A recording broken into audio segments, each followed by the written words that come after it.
जब एलेक्स ये ग्रेट एकदम शरारती बच्चा था और अपना ज्यादातर समय राजधानी में फिशिंग जैसी बेकार एक्टिविटीज में वेस्ट करता था, तभी उसके पास एक जादूगर आता है, एल्डार्स। वो कैजुअली पूछता है कि क्या उसे मैजिक में दिलचस्पी है। पहले तो एलेक्स को लगता है कि ये बंदा कोई डीडी का एजेंट वगैरह है लेकिन बाद में पता चलता है कि एल्डार्स को बस मैजिक सिखाने में रियल इंटरेस्ट है। एल्डार्स उसे सिखाना शुरू करता है, ये सोचकर कि आगे जाकर उसके दोस्त कौन होंगे और मॉन्स्टर्स के अटैक से उन्हें कैसे बचाना पड़ेगा। उसके टफ टीचिंग मेथड्स की वजह से एलेक्स काफी जल्दी जादू सीख जाता है। फिर भी उसके अंदर गिल्ट था कि एक ही स्पेल में पूरा दिन लग गया। उसे ये सुनाई भी नहीं दिया कि आम लोग वही स्पेल सीखने में 1 महीना लगा देते हैं। एलेक्स सुपर एक्साइटेड होकर एक और स्पेल सीखने की डिमांड करता है, पर एल्डार्स कह देता है एक स्पेल 1 दिन के लिए काफी है। एलेक्स का मूड ऑफ, लेकिन एल्डार्स अपनी बात पर टिका रहता है और दोनों फिर से फिशिंग मोड में चल जाते हैं। एलेक्स पूरा टाइम मुंह बनाकर बैठा रहता है। तभी एल्डार्स उसकी ईगो को टेकल करने के लिए बोलता है, तुम में अद्भुत मैजिक टैलेंट है, बिना कुछ सीखे भी फ्यूचर में ग्रेट विज़र्ड बनोगे, बस इसे किस्मत पर छोड़ दो। एलेक्स ये सुनकर चौंक जाता है और पूछता है कि वो आखिर उसे मैजिक क्यों सिखा रहा है। जवाब मिलने से पहले ही एल्डार्स की फिशिंग रॉड में मछली फंस जाती है और वो पैनिक मोड में चला जाता है क्योंकि उसने जिंदगी में पहली बार मछली पकड़ी थी टाइम बीतता गया, टीचर और स्टूडेंट की लाइफ स्मूथली चलती रही। एल्डार्स एलेक्स को बहुत कुछ सिखाता है, लेकिन एक दिन अचानक वो अनाउंस करता है कि वो राजधानी छोड़कर जा रहा है। एलेक्स उदास, क्योंकि शायद ये उनकी आखिरी मुलाकात थी, लेकिन एल्डार्स उसे एक फाइनल एडवाइस देता है, अगर कभी कोर्ट विज़र्ड बनने का मौका मिले तो मना कर देना। एलेक्स को समझ नहीं आता कि इसका मतलब क्या है। वो पूछता भी है कि आखिर एल्डार्स ने उसे मैजिक क्यों सिखाया। एक पल के लिए एल्डार्स सीरियस हो जाता है और एलेक्स की दिवंगत माँ के बारे में बताता है। उसने उस पर बहुत बड़ा एहसान किया था और एल्डार्स सिर्फ उस एहसान का बदला चुका रहा था। वही उनकी आखिरी मुलाकात थी। एलेक्स रॉयल मैजिक एकेडमी में एडमिशन पाने के लिए जान लगा देता है, शायद एल्डार्स से फिर मुलाकात हो जाए। वहां उसे पता चलता है कि एल्डार्स भी इसी एकेडमी का टॉप स्टूडेंट था और फिर कोर्ट विज़र्ड बन गया था, पर कुछ ही सालों में उसे उस पद से हटा दिया गया था। अब एलेक्स को समझ आया कि एल्डार्स ने उसे वो सलाह क्यों दी थी, लेकिन उसकी बात मानने के बजाय एलेक्स डिसाइड करता है कि वो कोर्ट विज़र्ड बनेगा ताकि वो खुद करप्ट रॉयल कोर्ट को हराकर ठीक कर सके। शॉर्ट में वो सफल भी हो जाता है और कोर्ट विज़र्ड बन जाता है, पर बाद में समझ आता है गलती कर दी। उसे एहसास तब होता है जब प्रिंस रेगुलस उसे एक डंजन के बीचों बीच उसकी पार्टी से निकाल देता है। एलेक्स रीजन पूछता है और वो गोरा बदमाश कहता है कि तुम इतने बेकार हो कि तुम्हारी टीम में कोई जरूरत नहीं। रेगुलस बोलता है कि फ्रंट लाइन पर मॉन्स्टर से जान जोखिम में वो डालता है। फायर मेज लेनी स्पेल्स मारती है, उनका टैंक आईएक्स अटैक्स रोकता है और दूसरी तरफ एलेक्स बस पीछे खड़ा रहकर पैथेटिक सपोर्ट मैजिक करता है। रेगुलस कहता है कि उनकी पार्टी में ऐसे लूजर की जरूरत नहीं। लेनी भी अग्री कहती है और उसे कावर्ड कहती है जो डंजन में आगे जाने से डरता है। आईएक्स साइलेंटली सर हिलाकर सपोर्ट कर देता है। फिर लेनी बताती है, हम तुम्हें अभी तक सिर्फ इसलिए सहन कर रहे थे क्योंकि किन का ऑर्डर था, अब प्रिंस ने निकाल दिया है, सो बाय बाय। रेगुलस सोचता है कि एलेक्स ने टॉप मार्क्स इसलिए लिए होंगे क्योंकि उसने टीचर्स को ब्राइब वगैरह दिए होंगे। और फिर वो पूछता है, जब आम लोगों को हथियार रखने की मनाही है तुम्हारे पास डैगर क्यों है। एलेक्स समझाने की कोशिश करता है कि अगले फ्लोर में जाने के लिए डैगर जरूरी है, पर रेगुलस भड़क जाता है, डैगर छीन लेता है और उसकी कॉलर पकड़कर चिल्लाता है कि मेरी पार्टी में कोई मेरी अवज्ञा नहीं करता। प्रिंस उसका कोर्ट विज़र्ड वाला रोप तक छीन लेता है और एलेक्स ह्यूमिलिएशन में डंजन से बाहर भेज दिया जाता है। फिर भी वो अपनी पार्टी की हेल्प करना चाहता है। वो कुछ नोट लिखता है जो उन्हें लोअर फ्लोर्स में सर्वाइव करने में हेल्प कर सकते हैं। अगले दिन वो राजा से मिलने कैसल जाता है, पर गार्ड्स रोक देते हैं। तुम अब कोर्ट विज़र्ड नहीं, आम आदमी हो और आम लोगों को महल में एंट्री नहीं। एलेक्स शॉक में, और तभी लेनी सॉल्ट छिड़कने पहुंच जाती है। वो नोट्स फाड़कर जमीन पर फेंक देती है और गार्ड्स को ऑर्डर देती है कि इस आदमी को बाहर फेंक दो। अब एलेक्स शहर के बीचों बीच विदाउट जॉब, विदाउट रिस्पेक्ट, टूट चुका, और अंत में उसे वो बात याद आती है, कोर्ट विज़र्ड मत बनना। तभी अचानक एक जानी पहचानी आवाज उसका नाम पुकारती है। वो पलटता है, सामने एक रेड हेड लड़की उसे घूर रही होती है और फिर वो दौड़कर उसे हग कर लेती है। कुछ सेकंड बाद एलेक्स रिकॉग्नाइज करता है, ये तो योरहा है, उसकी एकेडमी डेज की पुरानी फ्रेंड। दोनों बैठकर बात करते हैं और एलेक्स उसे पूरी कहानी सुनाता है, कैसे उसे प्रिंस रेगुलस की पार्टी से निकाला गया और कोर्ट विज़र्ड की जॉब भी छिन गई। योरहा ये सब सुनकर अंदर से आग बबूला हो जाती है और उस पूरे किंगडम को कोसने लगती है कि कैसे वहां नोबल्स और नॉर्मल लोगों में साफ साफ भेदभाव किया जाता है। एलेक्स उसे जल्दी से शांत करता है, इससे पहले कि आसपास कोई सुन ले। फिर योरहा मुस्कुरा के बोलती है कि अच्छा ही हुआ उसे जॉब से निकाल दिया गया, क्योंकि पिछले 2 दिनों में उसने इतना नॉनसेंस झेला है कि अब उसे किसी की बात से फर्क नहीं पड़ता। तभी योरहा उसे वो पुराना वादा याद दिलाती है कि एक दिन वो उसे अपनी पार्टी में जरूर शामिल करेगी। एलेक्स की आंखों में वो याद इंस्टेंटली फ्लैश हो जाती है और योरहा बताती है कि असल में वो इसी वजह से कैपिटल आई थी। वो खड़ी होकर अपना हाथ आगे बढ़ाती है और एलेक्स से रिक्वेस्ट करती है कि चलो डंजन कॉन्कर करते हैं। एलेक्स इस ऑफर से खुश तो है, पर जॉब लॉस के बाद सेल्फ डाउट उसके दिल में घर कर चुका है। लेकिन योरहा उसे इन सब चीज़ों की जीरो टेंशन है। वो कहती है कि उसे अपनी टीम में सिर्फ और सिर्फ एलेक्स ही चाहिए, कोई और मजिशियन उसकी जगह कभी नहीं ले सकता। ये सुनते ही एलेक्स के दिल में फिर से कॉन्फिडेंस जाग उठता है और बिना सोचे वो ऑफर एक्सेप्ट कर लेता है। योरहा एक्साइटमेंट से उसे अपनी नेक्स्ट ग्रैंड पार्टी के लिए इनवाइट कर देती है। अगले ही दिन एलेक्स योरहा के साथ अपना देश छोड़ देता है। उसे एल्डा की वो एडवाइस याद आती है, कोर्ट मजिशियन मत बनना। कुछ दिनों बाद एलेक्स के लीविंग की खबर रेगुलस और उसके साथियों तक पहुंचती है और शॉकिंगली उन्हें कोई फर्क ही नहीं पड़ता। रेगुलस बताता है कि अकेडमी में एलेक्स को एक जीनियस माना जाता था और उससे बहुत उम्मीदें थीं। अब उसे लगता है कि उन्होंने बस अपना टाइम वेस्ट किया। लेकिन लेनी कहती है कि टेंशन लेने की ज़रूरत नहीं, जल्द ही एक प्योर नोबल उनकी टीम में शामिल होने वाला है और उनका स्क्वाड और भी ओवरपावर्ड बन जाएगा। इस बीच एलेक्स और योरहा पहुंचते हैं फिजल डंजन सिटी। योरहा उसे प्राउडली बताती है कि ये शहर सिर्फ एडवेंचरर्स का बेस है, यहाँ नोबल्स और कॉमनर्स में कोई डिस्क्रिमिनेशन नहीं।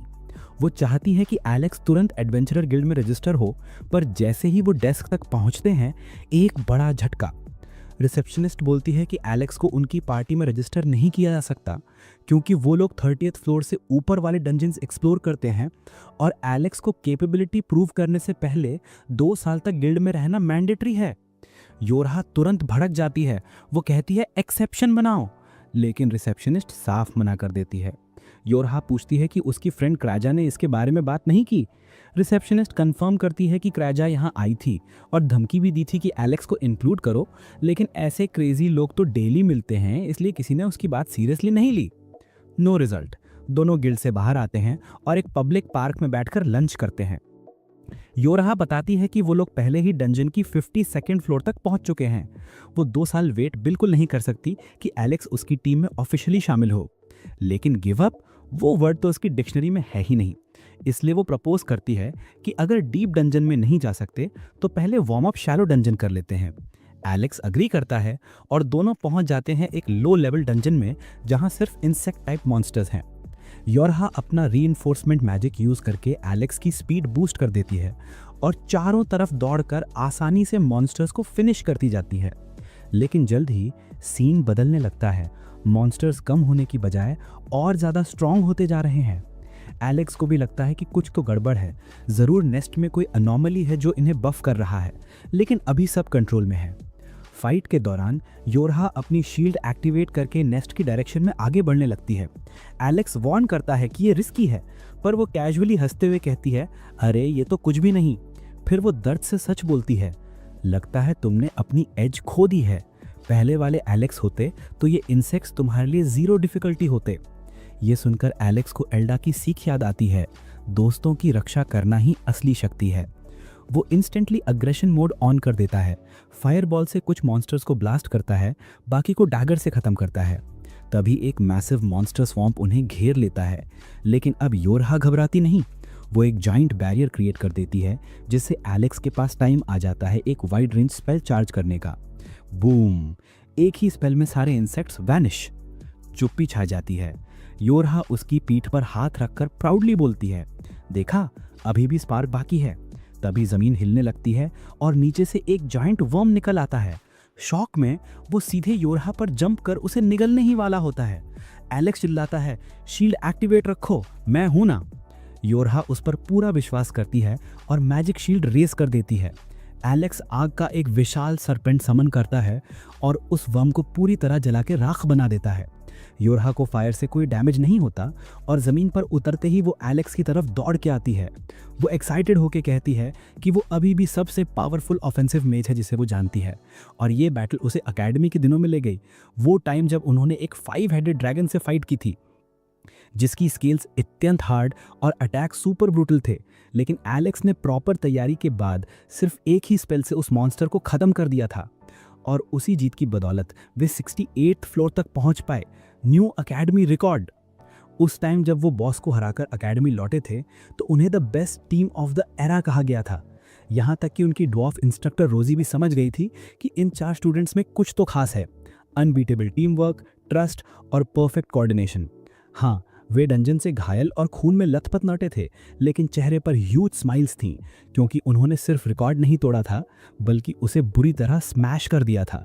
प्रीवियस बेस्ट टीम तो बस 32nd फ्लोर तक ही पहुंची थी।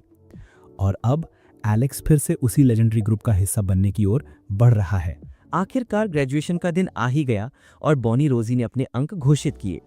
बस रीन कक्षा में चौथे स्थान पर रही, उसके बाद क्रेजा तीसरे, योरहा दूसरे और आखिरकार एलेक्स, जो अब तक का सबसे शानदार स्कोर लाने वाला छात्र था और कक्षा का विदाई भाषण देने वाला था। उनके चेहरे पर खुशी और उम्मीद झलक रही थी, क्योंकि उन्होंने अपने प्रशिक्षक का मजाक भी सहा था और उसके लिए मार भी खाई थी। जब वे एकेडमी से बाहर निकल रहे थे, बाकी छात्र ईर्ष्या और आश्चर्य से उन्हें देख रहे थे, मानो यह अब तक की सबसे बेहतरीन पार्टी हो। बस एक ऐसा दल जो निश्चित रूप से महान बनने वाला था। और यह बात एलेक्स को भी पता थी कि जल्द ही वह निर्णय लेगा कि वह साहसी के रूप में करियर नहीं बनाएगा, बल्कि दरबारी जादूगर बनना चाहता है। बस उसके दल के सदस्य थोड़े स्तब्ध हुए, लेकिन उन्हें समझ आ गया कि दरबारी जादूगर की जिंदगी अपेक्षाकृत आसान है, स्थिर वेतन है और काम में स्थिरता भी है। बस वे निराश जरूर थे, लेकिन एलेक्स को कभी दोष नहीं दिया और भविष्य के लिए शुभकामनाएं दी। योरहा ने वादा किया कि एक दिन वे फिर से एक साथ काम करेंगे।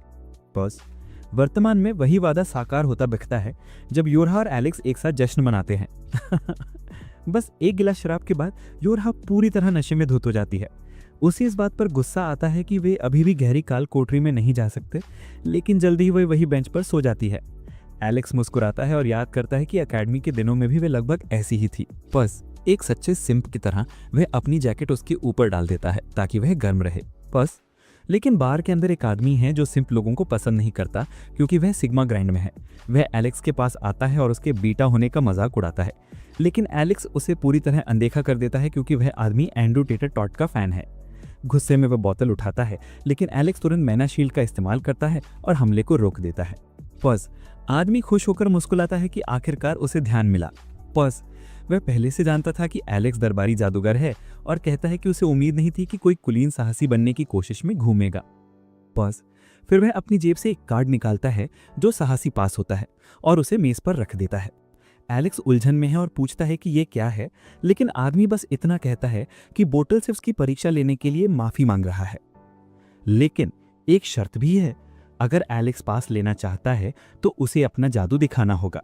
बस एलेक्स अभी भी उलझन में ही था कि योरहा बेहोशी की हालत में उठती है और गिल्ड मास्टर से पूछती है कि वह यहाँ क्या कर रहा है।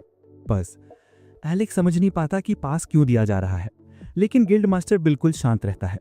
वह उन्हें ट्रेनिंग ग्राउंड ले जाता है और कहता है कि यह अंडरग्राउंड ट्रेनिंग एरिया है जहां वे लेवल अप करने वाले ग्रुप्स की परख करता है। यहीं एलेक्स अपनी ताकत दिखाएगा। योरहा कहती है कि शायद अभी सही समय नहीं है क्योंकि एलेक्स ने शराब पी है, लेकिन एलेक्स दावा करता है कि उसके पास अभी भी लड़ने का मन बचा है। गिल्ड मास्टर औपचारिक रूप से एलेक्स को लेवी के रूप में परिचित कराता है। पॉज। एलेक्स के दिमाग में घंटी बजती है क्योंकि वह समझता है कि गिल्ड मास्टर एक बहुत शक्तिशाली जादूगर है जिसने कुछ समय पहले एक एस रैंक पार्टी का नेतृत्व किया था। वह हंसते हुए कहता है कि ये अब धुंधली यादें हैं, जरूरतें सरल हैं, बस उसे अपने जादू से प्रभावित करना है। स्पारिंग सेशन शुरू होता है। बस एलेक्स अपने आक्रामक वज्र जादू का इस्तेमाल करता है, लेकिन लेवी कुशलता से बच जाता है और पानी का जादू फेंकता है।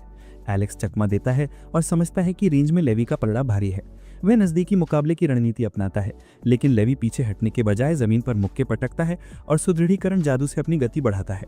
बस लेवी एलेक्स पर दौड़ता है, किनारे करता है और अविश्वसनीय गति से उसके चारों ओर घूमता है। आखिरी मोमेंट में मुक्का मारने की कोशिश करता है, जिसे एलेक्स मैना शील्ड से रोकता है। मुक्के की तीव्रता से ढाल टूट जाती है और एलेक्स दीवार से टकराकर गिरता है। लेवी इसकी दृढ़ता देखकर प्रभावित होता है, लेकिन कहता है कि अधिकतर लोग इस मुक्के से बच नहीं सकते। एलेक्स धूल से बाहर निकलता है और कहता है कि लेवी वाकई एक सच्चा एस रैंक एडवेंचरर है। पॉज। उसका बेपरवाह स्वभाव देखकर लेवी थोड़ा उलझन में है, क्योंकि उसे उम्मीद थी कि एलेक्स डर और चिंता में होगा, लेकिन एलेक्स अब किसी नियम से बंधा नहीं है। वे पूरी तरह आजाद है और अपने जादू का पूरा इस्तेमाल कर सकता है। पॉज। लेवी हंसता है और पूरी ताकत से हमला करने को कहता है। पॉज। एलेक्स अपनी कड़ी लकड़ी निकालता है और उसे जादुई ब्लेड में बदल देता है। लेवी फिर पानी के गुब्बारे फेंकता है, लेकिन एलेक्स पहले गुब्बारे को चकमा देकर अगले पर वार करता है। आक्रामक नाटक में लेवी भी वैसा ही करता है, लेकिन यह सब एलेक्स की योजना है। पॉज। लेवी सब शक्तिवर्धक जादू का इस्तेमाल करता है, जाल बिछाता है और बिजली से हमला करता है, फिर दूसरी तरफ चला जाता है। पॉज। वह कुछ पलों के लिए स्थिर खड़ा रहता है और कहता है कि एलेक्स वाकई कुछ और ही है, क्योंकि उसने उसके जादू पर काबू पा लिया है। पॉज। लेकिन एलेक्स को हैरानी होती है कि लेवी का खेल अभी खत्म नहीं हुआ है। वह ड्रैगन के शल्कों से ढके जादुई दस्ताने निकालता है, ताकत बढ़ाता है और सीधे एलेक्स पर झपटता है। पॉज। मुक्के जमीन पर गड्ढा बनाते हैं, लेकिन एलेक्स पीछे नहीं हटता। वह बिजली का जादू चलाता है, लेकिन लेवी वार को झटक देता है। लेवी हमला करता है और एलेक्स पर मुक्का चलाता है, जिसे एलेक्स अपनी ढाल से रोक लेता है, लेकिन पीछे धकेल दिया जाता है। वो सोचता है कि अब इस राक्षस से निपटने के लिए क्या करूं, लेकिन लेवी के पास और भी चालें हैं, क्योंकि वो अपने गॉन्टलेट्स की खास क्षमता का इस्तेमाल करता है, जिससे उसकी सारी चोटें तुरंत ठीक हो जाती हैं। लेवी समझता है कि जितनी ज़्यादा लड़ाई खींचेगी, जीतने की उसकी संभावना उतनी ही कम होती जाएगी, इसलिए वो हमला तेज कर देता है और लगातार वार करता है। एलेक्स हर वार को रोकने की कोशिश करता है, लेकिन लेवी उसे ताना मारता है कि उसे और बेहतर करना होगा। एलेक्स भी थोड़ा मजाक करने का फैसला करता है, जो गिल्ड मास्टर को झुका देता है। वो शक्तिशाली पंच मारने की कोशिश करता है, लेकिन एलेक्स चकमा देकर हमला करने का अवसर पाता है। इससे गिल्ड मास्टर और भी परेशान हो जाता है, इसलिए वो हमले को तेज करता है। एलेक्स बड़ी चतुराई से उसके नीचे से चकमा देकर दीवार पर हमला कर देता है। हालांकि लेवी सांस लेने का मौका नहीं देता और दूसरा हमला करता है, जिसे एलेक्स ब्लॉक कर लेता है, लेकिन उसे हैरानी होती है कि गिल्ड मास्टर दिखने से कहीं अधिक शक्तिशाली है। 2 हाथों से प्रहार करने से पहले नुकसान सोख लेता है, जिससे हवा में धूल का बादल उठ जाता है। जैसे ही धूल छटती है, एलेक्स बिना किसी चोट के बाहर निकलता है और फिर से लेवी के पीछे जाने की कोशिश करता है। योरा तुरंत अपने पुनर्जनन जादू का इस्तेमाल करके एलेक्स की मदद के लिए दौड़ती है। अचानक रेन ट्रेनिंग ग्राउंड में प्रकट होती है और लेवी का मजाक उड़ाती है कि वो एस रैंक साहसी और अपनी सबसे मजबूत कला का इस्तेमाल कम रैंक वाले पर कर रहा है। लेवी उसे चुप लाने के लिए कहता है, क्योंकि वो बस एलेक्स की सीमाओं को परख रहा था। रेन एलेक्स को उठाकर एक कमरे में ले जाती है, जहां वो आराम कर सके, लेकिन अजीब वजह से वो उसके पैरों पर बैठी लेती है। वो बातें करते हैं कि अब तक एक साथ कितनी बार हुए हैं। तभी रिसेप्शनिस्ट कमरे में आती है और कहती है कि गिल्ड मास्टर को तुरंत जरूरत है। लेवी उसका चेहरा पकड़कर उसे कमरे से बाहर खींच लेता है, जबकि रेन ढेर सारी शराब ले आती है और योरा से एलेक्स के साथ हुई सारी बातें बताने को कहती है। रेन गुस्से से कांपती है, क्योंकि उसे एहसास हुआ कि उसके दल ने उसे सारी सामग्री ढकवाई, इन्वेंटरी बनवाई, रक्षात्मक जादू के अलावा कोई जादू इस्तेमाल नहीं करने दिया और खंजर भी साथ नहीं रखा। वो अचानक योरा की ओर मुड़ता और पूछता है कि एलेक्स रक्षात्मक जादू कैसे करता था, जबकि एकेडमी में ही उसका काम था और वो इसमें कभी अच्छा नहीं रहा। योरा कहती कि एलेक्स ने इसे शुरू से सीखा और तब तक मेहनत की जब तक वो पर्याप्त अच्छा नहीं हो गया। अब उसका रक्षात्मक जादू लगभग लेवी के स्तर का है। एलेक्स को एहसास होता है कि इतने समय तक युवराज की देखभाल करने के बाद भी उसे बेकार कहकर निर्वासित कर दिया गया। गुस्से में रेन अपनी बोतल तोड़ देती है, जिससे एलेक्स जाग जाता है। बारिश देखकर वो थोड़ी हैरान होती है, जबकि योरा खुशी से कहता है कि गिल्ड मास्टर ने उसे पास दे दिया। एलेक्स बहुत खुश होता है, क्योंकि अब वे सभी एक समूह के रूप में उच्च स्तरीय कालकोठरी की ओर बढ़ सकते हैं, लेकिन रेन बताती कि पहले उन्हें कुछ और करना होगा, इसलिए इंतजार कर सकते हैं। एलेक्स समझ नहीं पाता कि वो क्या कह रही है, लेकिन रेन बताती है कि पहले उन्हें शाही शहर में घुसकर राजकुमार और उसके समूह से निपटना होगा। एलेक्स कहता है कि वो ऐसा कुछ नहीं करेंगे और योरा जोड़ता है कि दूसरे समूह से लड़ना सख्त मना है। एलेक्स रेन के कंधे पर हाथ रखकर कहता है कि रोमांच का आनंद लेना ही उसके लिए काफी है, अब उसे दरबार की परवाह नहीं। रेन जोर से कहती है कि उन्हें जीत मिल गई है। अब उन्हें दुनिया की सबसे ताकतवर पार्टी बनना है, जो राजकुमार को पूरी तरह परेशान कर सके। अगर देश में कभी कोई मुश्किल हुई तो वे दुनिया की सबसे ताकतवर पार्टी के रूप में मदद के लिए आएंगे, और मुंह पर ना कहना वाकई सेटिस्फाइंग होगा। एलेक्स समझता है कि यही सबसे अच्छा समझौता है और राजी हो जाता है कि वे दुनिया की सबसे मजबूत पार्टी बने। दूसरे कमरे में क्रिस्टा नाम की घायल एस रैंक एडवेंचरर है। रिसेप्शनिस्ट उसके शरीर पर पट्टियां बांध रही है, उसकी सांस तेज चल रही है। गिल्ड मास्टर परेशानी, क्योंकि अगर एस रैंक पार्टी मुश्किल में है तो पूरा गिल्ड मुश्किल में है। क्रिस्टा लीवी को बताती है कि उनका दल अभी फंसा हुआ है और हर मदद चाहिए। गिल्ड मास्टर तुरंत आपातकालीन बैठक बुलाता है और सभी उच्च रैंक साहसी लोग 64वीं मंजिल पर बचाव अभियान के लिए जाते हैं। एलेक्स के कमरे में क्रिड्जा आती है। वे दोनों अब बेहतर तरीके से परिपक्व हैं। वो पूछती है कि मीटिंग में क्यों नहीं है। एलेक्स जवाब देता है कि वो ए रैंक एडवेंचरर नहीं है। क्रिड्जा अपना हील्स पैर डालती है और एलेक्स पूरी तरह ठीक हो जाता है। योरा और रेन कमरे में आते हैं। रेन उत्साहित होकर चिल्लाती है कि वे बचाव अभियान पर जा रहे हैं। वे एलेक्स को बताते हैं कि काल कोठरी थोड़ी अलग है, इस मंजिल पर जादू का इस्तेमाल नहीं कर सकते, इसलिए औषधियों पर निर्भर रहना होगा। एस रैंक पार्टी पूरी तरह खत्म हो चुकी थी, इसलिए क्रिस्टा को अकेले मदद के लिए भेजा गया था। एलेक्स क्रिड्जा से पूछता है कि वो ठीक थी, क्योंकि उसकी विशेषता जादू को ठीक करना है। क्रिड्जा जवाब देती है कि उसने विरोध किया, लेकिन रेन ने वीटो किया और काल कोठरी में भेज दिया। वे झगड़ते हैं और योरा कहता है कि अब ये इस पर निर्भर है कि वे काल कोठरी में जाएं या नहीं, क्योंकि मुख्य और सबसे कठिन काम उसके पास है। एलेक्स मिशन के लिए सहमत हो जाता है और वे काल कोठरी की ओर निकलते हैं। प्रवेश द्वार पर खड़े रेन कहते हैं कि यहीं से उनके दल की किवंदती शुरू होगी। वे जल्दी से कालकोठरी में प्रवेश करते हैं जहां उपचारात्मक जादू की अनुमति नहीं है, इसलिए औषधियों पर निर्भर रहना होगा। क्रिस्टा के गिल्ड के सदस्य 64वीं मंजिल के बॉस के पास फंसे हुए हैं, लेकिन पहले उन्हें बाकी सभी स्तर पार करने होंगे। रेन को अचानक एहसास होता है कि अगर वे एक एक स्तर पर जाएंगे तो बहुत समय बर्बाद होगा, लेकिन योरहा अपने हाथ से एक जादुई क्रिस्टल निकालती है और कहती है कि क्रिस्टा ने उन्हें ये दिया है। इससे वे बाकी सभी स्तर छोड़कर सीधे 64वें स्तर पर टेलीपोर्ट कर सकते हैं। एलेक्स को तुरंत समझ में आता है कि ये क्रिस्टल कितनी दुर्लभ और कीमती वस्तु होगी, लेकिन क्रिस्टा का ध्यान सबसे पहले अपने साथियों को बचाने पर है, इसलिए उसने दूसरों को भी ये क्रिस्टल दे दिया ताकि वे सीधे लक्ष्य स्तर तक पहुंच सकें। योरहा उन्हें बताती है कि 64वें स्तर का बॉस साफ साफ मरा हुआ प्राणी है, मतलब क्रासजा का वहाँ कोई फायदा नहीं होगा, और चूंकि वह खुद सहायक जादूगर है, लड़ाई का अधिकांश हिस्सा एलेक्स पर ही निर्भर होगा। रेन चेतावनी देती है कि अपना मैना संभाल कर रखें और छोटे मोटे दुश्मनों को उनके हवाले छोड़ दें, क्योंकि वह नहीं चाहती कि एलेक्स का मैना मरे हुए बॉस के सामने खत्म हो जाए। क्रासजा सहमत हो जाती है और कहती है कि अब से वे सचमुच मौत से लड़ेंगे, इसलिए इसे गंभीरता से लेना होगा। निराश होने की बजाय रेन पहले से कहीं ज्यादा जिंदा महसूस करती है और उत्साहित होकर कहती है कि उनकी महान पार्टी की कहानी अब शुरू होती है। फिर योरहा जादुई क्रिस्टल को हवा में उछालती है और वे तुरंत 64वें स्तर पर पहुंच जाते हैं। सामने एक गंदी गुफा है और जैसे ही वे कदम रखते हैं, ढाल और तलवार लिए मरे हुए कंकाल उठ खड़े होते हैं। रेन बिल्कुल भी नहीं डरती और अपना भाला निकालकर हमला करने लगती है। वो एक एक करके कंकालों को काटती और दावा करती है कि अब तक लेवल 64 बहुत आसान लग रहा है, लेकिन अचानक कंकालों का एक नया झुंड उनकी ओर बढ़ता है। रेन निडर होकर उनकी तरफ कूदती है, हर आने वाले को काटती रहती है। योरहा को चिंता होती है कि रेन उसके सहायक जादू की पहुंच से बाहर हो गई है। वो एलेक्स और जाफला के साथ रेन की मदद के लिए दौड़ती है। क्रासजा कहती है कि रेन ठीक है क्योंकि उसके पास एक शक्तिशाली प्राचीन कलाकृति है, एक काला भाला जो हमेशा धारदार रहता है और जिसे नुकसान पहुंचाना मुश्किल है। एक नासमझ बेवकूफ के लिए परफेक्ट हथियार। एलेक्स पूछता है कि क्या रेन को मदद चाहिए, लेकिन रेन कहती है कि बच्चों का खेल है और वो हर दुश्मन को खत्म करती रहती है। एलेक्स मुस्कुराता है और उनके साथ चलता है। तभी अचानक उसे पीछे किसी अजीब मौजूदगी का एहसास होता है और सहज ही एक बिजली का बोल्ट फेंक देता है। धूल साफ होने पर वहां कोई नहीं होता। एलेक्स सोचता है कि शायद ये झूठा अलार्म था, लेकिन वो तलवार निकालकर आगे बढ़ता है और हवा में वार करता है। ड्रामेटिक। तभी उसका वार एक अदृश्य शक्ति द्वारा रोका जाता है जो खुद को ग्रिम रीपर बताती है। रेन मुस्कुराती और कहती है कि एलेक्स उतना थका हुआ नहीं लग रहा जितना उसने सोचा था। ग्रिम रीपर एलेक्स को पीछे धकेलता है और हमला करने की कोशिश करता है, लेकिन एलेक्स वार टालकर रेन की ओर कूदता है। उसे एहसास होता है कि रेन उसकी क्षमताओं पर पूरा भरोसा करती है और वो अपनी पीठ पीछे भी उसे सुरक्षित रखने के लिए भरोसा करती है। ये जुड़ाव उसे ऊर्जा से भर देता है और वो अपनी जादुई तलवार लेकर ग्रिम रीपर पर वार करता है और तुरंत उसे मार देता है। वो योरहा से पूछता है कि क्या उसे पता था, और योरहा तुरंत माफी मांगती है कि उसने नहीं बताया। क्रासजा उसे रेन से बात करने को कहती है क्योंकि उसी ने सबसे पहले इसका सुझाव दिया था। एलेक्स रेन की तरफ मुस्कुराता है और वादा करता है कि एक दिन वह एहसान चुकाएगा, लेकिन रेन कहती है कि पहले काल कोठरी से जिंदा बाहर निकलना होगा। चारों दोस्त दुश्मनों को खत्म करने के लिए तैयार हो जाते हैं। एलेक्स और रेन मरे हुए कंकालों पर कूदते हैं, बाएं दाएं काटते और काटते हैं, जबकि योरहा उन्हें मैजिक से मजबूत करती है। रेन फैंसी चालों का इस्तेमाल करती है और हर कंकाल को मार देती है, जबकि क्रासजा धनुष से सटीक निशाने लगाती है। एलेक्स समझता है कि कंकालों की लहरें कभी खत्म नहीं होंगी, इसलिए वो सभी को अपनी ओर बुलाता है। तेज वज्र कौशल का प्रयोग करता है और पूरा क्षेत्र बिजली की तरह चमक उठता है। सभी कंकाल जले हुए टुकड़ों में बदल जाते हैं। रेन पलटकर पूछती है कि एलेक्स सिर्फ वज्र ही क्यों इस्तेमाल कर रहा है, जबकि अकेडमी में उसने कई आक्रामक मैजिक किए थे। एलेक्स बहाना करता है कि वज्र सबसे तेज मैजिक है। रेन जानती है कि वो कुछ छिपा रहा है, लेकिन समय कम है, इसलिए वो चुप रहती है। सामने से भयानक दहाड़ आती है। वे मान लेते हैं कि यह बॉस रूम होगा। रेन तैयार हो जाती है और योरहा के रीइंफोर्समेंट मैजिक के बाद वो उस तेज आवाज की ओर दौड़ती है। एलेक्स प्रभावित होता है, जबकि बाकी लड़कियां सुरंग के अंत तक उसका पीछा करती हैं।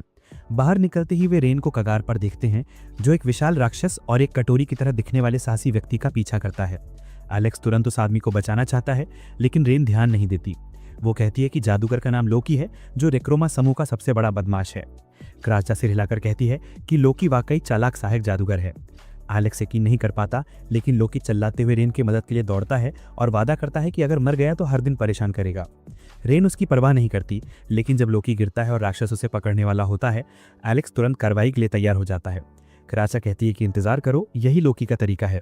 राक्षस लोकी की ओर बढ़ता है, तभी नीचे जाल एक्टिवेट होता है और उसे लावा में उड़ा देता है। एलेक्स चौंक जाता है, लेकिन क्रासजा समझाती है कि लोकी वाकई चालाक है। राक्षस लड़खड़ाता है और अग्नि विस्फोटों का सामना करता है। लोकी हंसता है और कहता है कि ऐसी स्थिति में कोई भी लड़खड़ा सकता है, लेकिन उसकी मुस्कान फीकी पड़ जाती है जब क्रोधित राक्षस शक्तिशाली मैजिक विस्फोट करने वाला होता है। लोकी यकीन नहीं कर पाता कि वो जिंदा रहेगा, लेकिन रेन आखिरी मौके पर उसे बचा लेती है। लोकी को विश्वास नहीं होता कि वो बच गया है, जबकि एलेक्स और लड़कियां राक्षस से निपटने के लिए नीचे उतरते हैं। राक्षस एलेक्स पर हमला करता है, लेकिन योरहा अपनी जादुई ढाल से उसे बचा लेती है। एलेक्स वज्र मंत्र इस्तेमाल करता है, लेकिन राक्षस पलटकर रेन और लोकी की ओर दौड़ता है। एलेक्स चिल्लाता है और खतरे की चेतावनी देता है। वो एक और वज्र मंत्र फेंकता है, लेकिन धूल छटने पर उसे पता चलता है कि यह पर्याप्त नहीं था। रेन महसूस करती है कि राक्षस उसे पकड़ने वाला है। वे आखिरी उपाय अपनाती है और राक्षस के पैरों के बीच दौड़ते हुए उसे चकमा देती है। फिर लोकी को क्रासजा की ओर फेंकती है और योरहा कहती है कि जब तक राक्षस से निपटेंगे लोकी सुरक्षित रहेगा। रेन तुरंत तैयार हो जाती है और भाला निकालती है। वे तब तक इंतजार करते हैं जब तक क्रासजा लोकी को सुरक्षित नहीं ले जाती, और फिर अंतिम मुकाबले के लिए तैयार हो जाते हैं। योरहा अपनी जादुई शक्ति से रैन के सारे आंकड़े बढ़ा देती है और रैन सीधे राक्षस की ओर दौड़ता है। वो उसके हमले से बचता है और हवा में उछलते हुए उसके चेहरे पर भाला घूंप देता है। राक्षस उसकी कल्पना से कहीं ज्यादा ताकतवर है और जोर से रैन को हिलाकर जमीन पर गिरा देता है। योरहा तुरंत घायल रैन की ओर दौड़ती है, लेकिन राक्षस उसे कुचलने की कोशिश करता है। शुक्र है योरहा अपनी ढाल का जादू चलाकर हमले को रोक देती है और रैन को संभलने का मौका देती है। दूसरी तरफ एलेक्स ऐसा दिखावा करता है जैसे वो किसी ऑर्केस्ट्रा का माइस्ट्रो हो और राक्षस के चारों ओर 5 जादुई घेरे बना देता है। लोकी हैरानी से कहता है, 3 घेरे बनाना ही मुश्किल है और ये एक साथ 5 बना रहा है, इससे तो लगता है ये कोई जीनियस है। क्रासजा मुस्कुराकर कहती है कि वो इससे कहीं ज्यादा कर सकता है। लोकी की आंखें फैल जाती हैं जब एलेक्स एक साथ 20 जादुई घेरे बना देता है। राक्षस उन पर झपटने की कोशिश करता है, लेकिन रैन उसके शरीर पर कूदकर उसकी पूंछ में भाला घूंप देता है, जिससे एलेक्स को अपना जादू पूरा करने का समय मिल जाता है। एलेक्स की तैयारी पूरी होते ही वो राक्षस पर कूदता है और वज्र जादू के संयोजन से उसे उड़ा देता है। राक्षस वहीं सदमे में आ जाता है, लेकिन जब एलेक्स उसे खत्म करने की कोशिश करता है तो आश्चर्यजनक रूप से वो अगले हमले से बच जाता है। राक्षस तुरंत जादुई विस्फोट शुरू करता है, लेकिन क्रासजा एक जादू करके उसे कुछ समय के लिए अंधा कर देती है। योरहा भी जादू करती है, विशाल कड़ियां बनाती हैं और राक्षस वहीं फंस जाता है।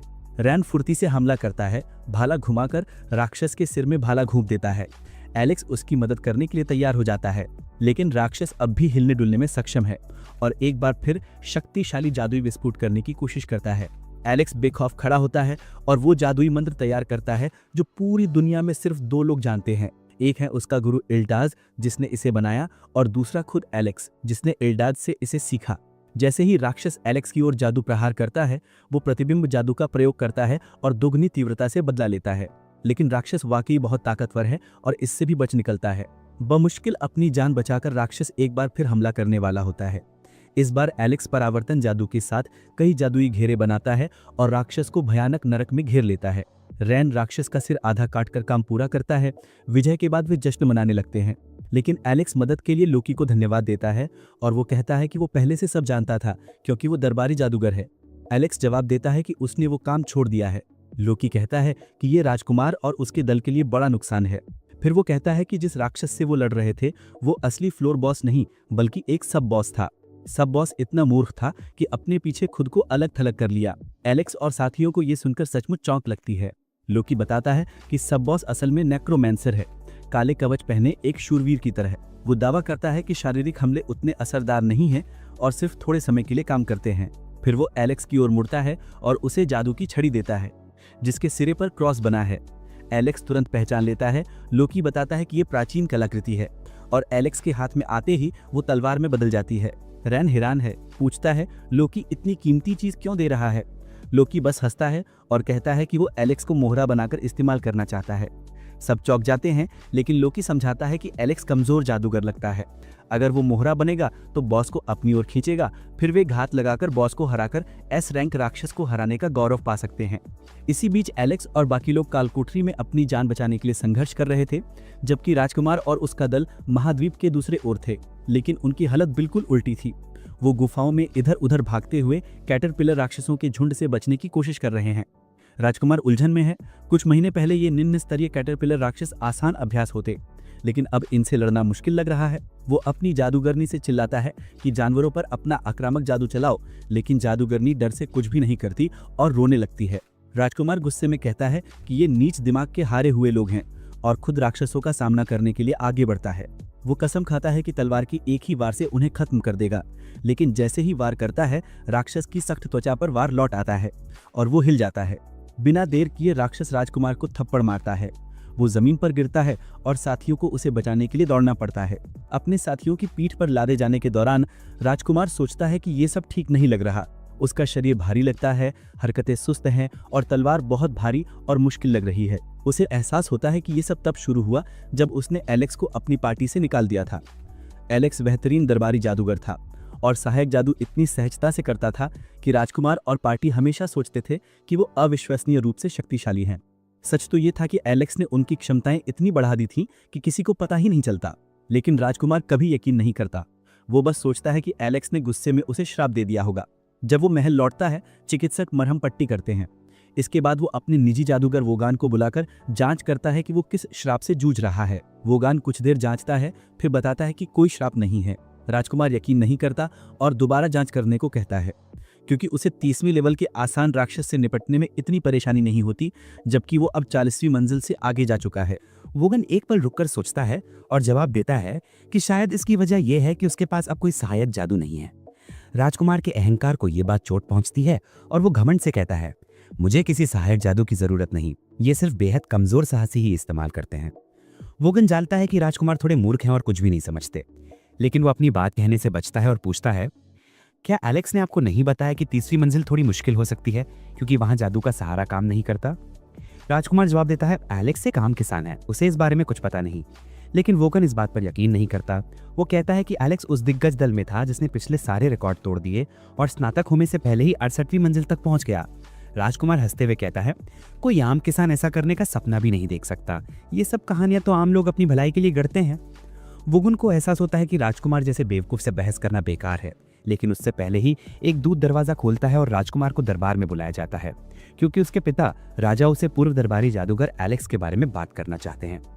राजकुमार उठकर वोगन के साथ दरबार के लिए निकलता है।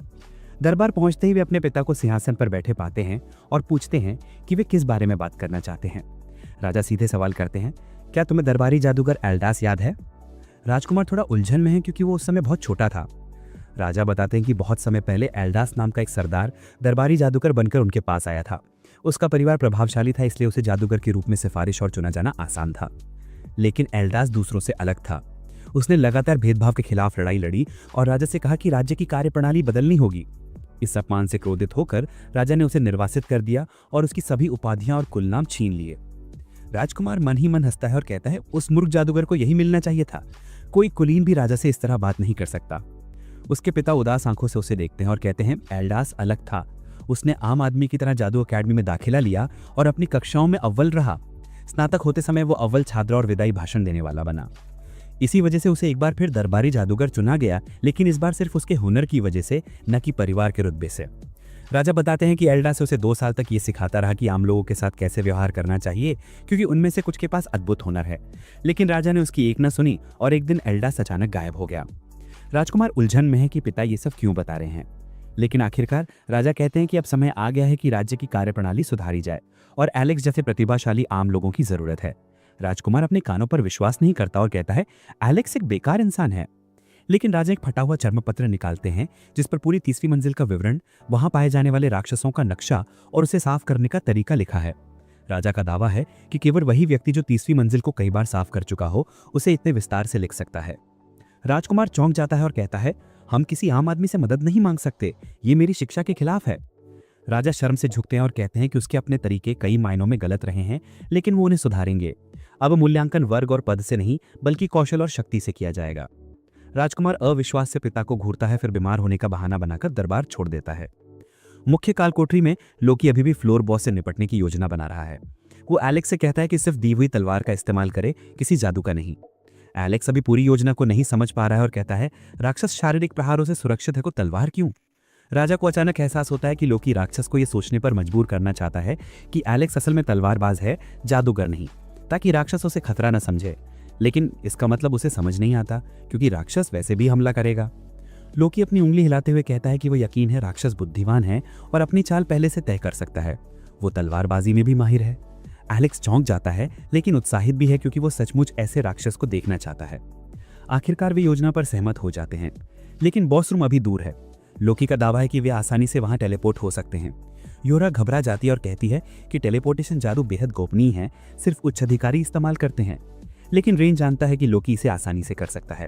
वो तुरंत जादुई घेरा बनाना शुरू करता है, जबकि एलेक्स योरा से बात करता है कि अगर टेलीपोर्टेशन जादू के दौरान पकड़े गए तो सारा दोष लोकी पर कैसे मढ़ेंगे। एलेक्स अभी भी भरोसा करने में हिचकिचा रहा है। योरा कहती है कि लोकी भरोसेमंद नहीं है, लेकिन विश्वसनीय है क्योंकि 2 साल पहले उसने उच्च श्रेणी के तहखाने को बिना किसी हताहत के साफ कर दिया था। एलेक्स हैरान रह जाता है और योरा आगे बढ़ती है। लोकी का समूह का नेता भी अच्छा इंसान है, इसलिए सब ठीक होना चाहिए। जादुई घेरा बन जाने के बाद वे उस पर खड़े होते हैं और पूरा क्षेत्र बैंगनी रंग का चमकने लगता है। योरा हैरानी से देखती है कि लोकी सचमुच टेलीपोर्ट मंत्र इस्तेमाल कर सकता है। वो चेतावनी देती है कि उन्हें सतर्क रहना होगा क्योंकि वे सीधे बॉस रूम में टेलीपोर्ट किए जाएंगे। वे रेन के ऊपर गिरते हैं और देखते हैं कि उनके सामने एक विशालकाय डार्क नाइट 3 लोगों के एक दल से लड़ रहा है। उस दल का जादूगर तुरंत आदेश देता है कि उनमें से एक पीछे हटकर मदद लेकर आए, क्योंकि अगर वे इस जगह से जिंदा निकलना चाहते हैं तो उन्हें जादूगर या उससे भी ऊंचे स्तर का होना पड़ेगा। लड़की तुरंत भाग जाती है, जबकि छोटा योद्धा नाइट पर हमला करने के लिए झपटता है, लेकिन जादूगर उस पर आग का जादू चलाने लगता है और हमला रुक जाता है। हालांकि शूरवीर के कवच पर एक खरोच तक नहीं आती और एल्फ को समझ आता है कि यहाँ वे पूरी तरह परास्त हैं। लेकिन इससे पहले कि वो कोई योजना बना पाए, रेन बेतहाशा तेजी से आगे निकल जाता है और अपना भाला राक्षस पर फेंकता है। शूरवीर उसे पीछे धकेलते हुए रोक देता है। रेन के चेहरे पर उत्साह झलकता है। ये राक्षस अविश्वसनीय रूप से शक्तिशाली है। एलेक्स चुपके से पीछे से हमला करने की कोशिश करता है, लेकिन शूरवीर कूदकर वार को चकमा दे देता है। बॉस तुरंत नए विरोधियों की ओर दौड़ता है और तलवारों और भालों के वारों का सिलसिला जारी रखता है। क्रेजा और लोकी दोनों नए साहसी लोगों द्वारा छलांग लगाने के बाद बाकी 2 साहसी लोगों को सुरक्षित जगह पर ले जाते हैं। फ्लोर बॉस कोई कमजोरी नहीं दिखाता, हमले जारी रखते हुए उन्हें पीछे हटने पर मजबूर कर देता है। उसकी तलवारों की बौछार एलेक्स और रेन को थका रही है। रेन एक नई चाल आजमाता है और अपनी तलवार निकालकर राक्षस पर झपटता है, ठीक जैसे उसने सोचा था। शूरवीर हवा में उछलकर वार से बचता है, लेकिन रेन भाले के सिरे से उसका लबादा जमीन पर गाड़ देता है, जिससे वो अटक जाता है और एलेक्स को मौका मिल जाता है। एलेक्स तुरंत राक्षस पर हमला करता है और एक सटीक वार से शूरवीर का सिर धड़ से अलग कर देता है। उसका शरीर लंगड़ाकर जमीन पर गिर जाता है, लेकिन जैसे ही उन्हें लगता है कि लड़ाई खत्म हो गई है, शूरवीर फिर से जीवित हो जाता है और बिना सिर के खड़ा होकर एलेक्स और उसके साथियों की ओर बढ़ता है। एलेक्स को एहसास होता है कि ये कोई बिना सिर का घुड़सवार है और विशाल राक्षस जिसे उन्होंने पहले मारा था वही इसका सवार रहा होगा। बिना सिर का शूरवीर तेज रफ्तार से हमला करता है, लेकिन एलेक्स मुश्किल से वार को रोक पाता है। रेन तुरंत हमला करता है और एलेक्स के साथ मिलकर शूरवीर को दूर धकेल देता है। लड़ाई अभी खत्म नहीं हुई। शूरवीर अपना सिर पकड़कर ऊर्जा के विस्फोट से उसे शरीर पर वापस लगा देता है। फिर से एलेक्स पर वार करता है, जो मुश्किल से रोक पाता है, लेकिन दीवार से टकराकर गिर जाता है। शुक्र है कि योरा अपनी ढाल का इस्तेमाल करती है और एलेक्स की जान बच जाती है। एलेक्स जल्दी से उपचार औषधि पीता है और रेन के साथ जुड़ जाता है ताकि उसे भी पुनर्जीवित होने का समय मिल सके। वे मरे हुए राक्षस के खिलाफ लड़ाई जारी रखते हैं, जबकि लोकी अपनी योजना पर ध्यान केंद्रित करता है। अंततः लोकी युद्ध के मैदान में प्रकट होता है और पूरा अखाड़ा बैंगनी जादुई आभा से जगमगा उठता है। शूरवीर घबरा जाता है। उसे एहसास होता है कि लोकी एक जादूगर है और यही उसकी मौत का रास्ता है। फ्लोर बॉस अविश्वसनीय गति से दौड़ता है और एलेक्स कुछ कर पाने से पहले उसकी छाती पर वार करता है। लोकी का बेजान शरीर खून से लथपथ जमीन पर गिर जाता है, लेकिन यह सब उसकी योजना का हिस्सा था। राक्षस ठीक उसी जगह पर पहुंच जाता है जहां लोकी चाहता था और बर्फ के ढेर में फंस जाता है, जिससे उसकी गति धीमी हो जाती है। रेन तुरंत एक टेलीपोर्टेशन जादुई जाल बनाता है, राक्षस के पीछे पहुंचता है, उसे चाकू मारता है और पीछे हट जाता है। दूसरी छोटी लड़ाकू भी मदद के लिए आगे आती है, लेकिन शूरवीर भागने में कामयाब हो जाता है और फिर फंस जाता है। राक्षस बहुत नाराज हो जाता है और स्पाइडरमैन की तरह दीवार पर चढ़कर जादूगर से निपटता है। वह सीधे क्रेजा पर हमला करता है, लेकिन लोकी बीच में कूदकर उसे अपने जादुई ब्लेड से रोक देता है। योरा तुरंत सुदृढ़ीकरण जादू का इस्तेमाल करती है और शूरवीर को फंसाने के लिए जंजीरों का गुच्छा बनाती है। लोकी कोई योद्धा नहीं है, लेकिन शूरवीर को पकड़कर इतनी देर तक रोकता है कि जादू उसे फंसाने में कामयाब हो सके। लोकी पूरी तरह थक कर गिर जाता है और एलेक्स की ओर देखता है। उसे अपने अद्भुत जादू से शूरवीर खत्म करने के लिए कहता है। एलेक्स तुरंत तैयार हो जाता है और पकड़े गए शूरवीर को घेरने के लिए ढेर सारे जादुई घेरे बनाता है। छोटी योद्धा हैरान है, उसने पहले किसी को एक साथ 5 जादुई घेरे बनाते नहीं देखा। लोकी को एहसास होता है कि कुछ गड़बड़ है, क्योंकि एलेक्स का मन कमजोर लग रहा है। वो खुद को खड़ा करने के लिए संघर्ष करता है और ज्यादा जादुई घेरे बनाता है। वो घुटनों के बल गिर जाता है। रेन की आशंका से घबरा जाता है, लेकिन फिर से खड़ा होकर और मन लगाता है ताकि राक्षस को एक बार में खत्म कर सके। जब फ्लोर बॉस के चारों ओर जादुई घेरे पर्याप्त हो जाते हैं, एलेक्स अपने वज्र जादू का इस्तेमाल करता है, जिसे त्वरण मंत्र से बढ़ाया गया है। पूरा इलाका बिजली से गूंज उठता है और फ्लोर बॉस भारी जादुई शक्ति से दर्द में चीखता है। लेकिन ये भी काफी नहीं होता, वो जंजीरों को तोड़ने लगता है। रेन हैरान है, वो समझ नहीं पा रहा कि इतना शक्तिशाली जादू झेलते हुए भी शूरवीर कैसे आगे बढ़ सकता है। योरहा समझती है कि उन्हें जल्दी खत्म करना होगा क्योंकि उसका सीलिंग जादू ज्यादा देर तक नहीं टिक पाएगा। एलेक्स जानता है कि योरहा भी सीमा पर है, इसलिए वह जादुई प्रभाव बढ़ाने की कोशिश करता है लेकिन नाकाम रहता है। लोकी दूर से देखता है और समझता है कि यह एलेक्स का दुन का दूसरा बड़ा जादुई विस्फोट है। अगर कोई सामान्य इंसान एलेक्स के पहले माना का आधा भी इस्तेमाल करता तो कोमा में चला जाता, लेकिन एलेक्स भी इंसान है और लगता है कि वो अपनी चरम सीमा पर पहुंच गया है। उसे यकीन नहीं हो रहा कि वो अपनी टीम को इस काम में विफल होने देगा।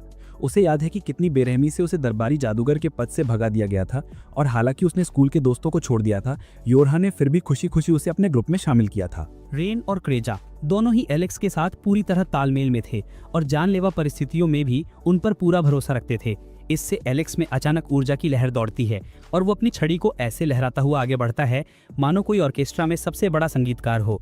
वो अपने सभी जादुई चक्रों को मिलाकर एक अविश्वसनीय रूप से शक्तिशाली बिजली का ड्रैगन बनाता है जो राक्षस को हराने की उसकी आखिरी उम्मीद है। लोकी और बाकी लोग इस शक्ति के प्रदर्शन को देखकर बस दंग रह जाते हैं। शूरवीर समझ जाता है कि अब वो बड़ी मुसीबत में है। वह अपनी पूरी ताकत लगाकर योरहा की जादुई जंजीरों को तोड़ता है और सीधे उस पर झपट पड़ता है। शुक्र है कि एलेक्स पूरी तरह तैयार था और उसने अपना बिजली का ड्रैगन सीधे राक्षस पर छोड़ा। शूरवीर अपनी विशाल तलवार से उसे रोकने की कोशिश करता है, लेकिन एलेक्स का जादू इतना शक्तिशाली है कि एक ही वार में वह केवल राख बचा पाता है। एलेक्स थके हुए धुंध में जमीन पर गिर पड़ता है क्योंकि उसका शरीर हिलने डुलने से इनकार करता है, लेकिन उसे यह जानकर खुशी होती है कि उसका दल सुरक्षित है और किसी को गंभीर चोट नहीं आई। योरहा तुरंत उसके ऊपर प्रकट होती है और उसकी जान बचाने के लिए धन्यवाद देती है, जिससे एलेक्स में फिर से ऊर्जा भर जाती है। वह उठकर योरहा से पूछता है कि क्या उसे चोट लगी थी। रेन और क्रेजानी वहां पहुंचते हैं और एलेक्स को धन्यवाद देते हैं क्योंकि उसकी वजह से वे सभी सुरक्षित रहे। लेकिन रेन जल्दी समझ जाता है कि एलेक्स अपनी कुछ भावनाओं और दरबारी जादूगर के रहते हुए अनुभव किए गए हादसों को छुपा रहा है। एलेक्स को बताता है कि वे सभी उसके दोस्त और दल के सदस्य हैं। रेन वादा करता है कि एलेक्स को अपनी बेचैनी और अंदर चल रही हर बात साझा करनी होगी जो उसके व्यवहार में बदलाव का कारण बन रही है। एलेक्स को एहसास होता है कि इस दुनिया में उसके सच्चे दोस्त हैं और वह अब कुछ भी छुपाने का वादा करता है। लोकी भी आता है और दावा करता है कि उसने कई जादूगरों को देखा है, लेकिन इतने सारे मंत्रों का एक साथ प्रयोग कभी नहीं देखा। वो कहता है कि अगर एलेक्स ना होता तो शायद वे सब अब तक मर चुके होते। रेन यह सुनकर कहता है कि लोकी अब एलेक्स का बहुत बड़ा एहसानमंद है और लोकी सहमत हो जाता है। वह बेले से बात करता है और दावा करता है कि वे एलेक्स को सिफारिश देने के लिए तैयार हैं। एलेक्स थोड़ा उलझन में है, लेकिन बेले समझाती है कि अगर वह एस रैंक एडवेंचरर बनना चाहती है तो उसे एस रैंक वाली पार्टी और एस रैंक बिल्ड मास्टर की सिफारिश दोनों चाहिए। वह वादा करती है कि एस रैंक पार्टी का नेता होने के नाते खुशी खुशी उसकी सिफारिश करेगी। वे हाथ मिलाते हैं और जिंदा होने और फ्लोर बॉस को हराने की खुशी में अपने अपने रास्ते चले जाते हैं। गिल्ड लौटकर एलेक्स को उसके प्रयासों के लिए बड़ा इनाम मिलता है और पूरा गिल्ड लेवल 64 के बॉस को हराने की उसकी और उसकी टीम की सफलता की चर्चा कर रहा होता है। लेकिन एलेक्स बहुत थका हुआ है और दोस्तों के साथ कुछ दिन आराम करना चाहता है।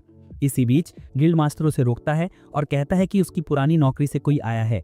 एलेक्स का पेट तुरंत कांप जाता है और वह सोचता है कि शायद राजकुमार मजाक उड़ाने और दल को धमकाने आया है, लेकिन आगंतुक वोगन होता है, नया दरबारी जादूगर। एलेक्स उसका अभिवादन करता है और वोगन सीधे मुद्दे पर आता है, पूछता है कि क्या एलेक्स कालकोठरी में युवा राजकुमार को मारने की योजना बना रहा था। एलेक्स हैरान रह जाता है और वोगन की उलझन भरी आंखों से उसे देखता है। वोगन पूछता है कि एलेक्स ने राजकुमार को ये क्यों नहीं बताया कि उसकी पार्टी कितनी कमजोर है। एलेक्स विनम्रता से जवाब देता है कि अगर उसने कोशिश भी की होती तो राजकुमार कभी उसकी बातें ना सुनता और ना पसंद करता। वोगन सहमत नहीं है क्योंकि उसे एहसास है कि उसे कितना घटिया काम करने के लिए मजबूर किया गया। एलेक्स जान जाता है कि वोगन नया दरबारी जादूगर है और बधाई देने की कोशिश करता है, लेकिन वोगन पर कोई असर नहीं होता। वह दावा करता है कि वह दरबारी जादूगर नहीं बल्कि एक बिगड़ैल बच्चे का महिमा मंडित ताई है।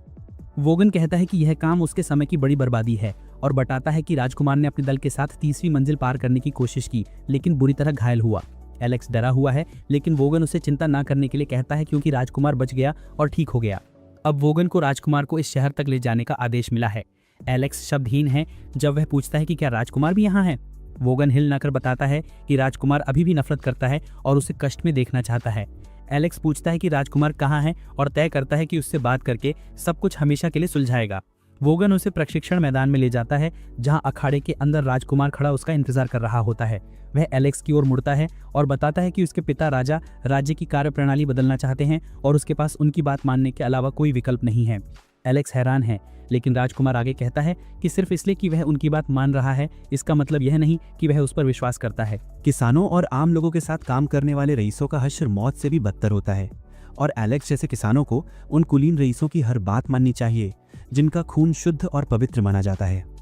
राजकुमार अचानक एलेक्स की कमीज पकड़ लेता है और रोते हुए कहता है कि उसके जैसा किसान कभी भी अगले राजा बनने के लिए पर्याप्त नहीं होगा, क्योंकि उसे उस दबाव का एहसास ही नहीं है। एलेक्स ये सुनकर गंभीरता से जवाब देता है कि राजकुमार की सोच पूरी तरह गलत है। वो कहता है कि अगर राजकुमार ने कभी उसकी सलाह मानी होती तो अब वो कहीं बेहतर जगह पर होता और एक ज्यादा मजबूत साहसी बन चुका होता। ये बात राजकुमार के दिल को चुभती है और वो चिल्लाता है कि एलेक्स अपना किसान वाला मुंह बंद रखे। फिर वो अपनी तलवार निकालकर पूर्व दरबारी जादूगर वोगन को द्वंद्व युद्ध के लिए चुनौती देता है और चिल्लाता है कि वोगन राजा को अपनी योजनाएं बदलने के लिए मनाएं ताकि वो किसानों के साथ इंसान जैसा व्यवहार शुरू कर सकें।